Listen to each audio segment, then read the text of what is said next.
How to comment photo in TikTok. Hello guys, this is Atticus and welcome back to another tutorial video.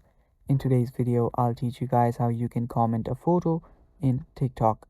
So, without any further ado, let's begin. First, open up your TikTok. After you open a TikTok, just go to any post that you want to comment in.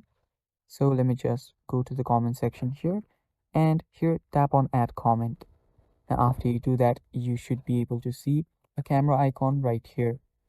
Now this feature is not available for everyone yet, so just tap on the camera icon for those it's available, and then you will be able to click a picture or simply go to your gallery to upload the comment.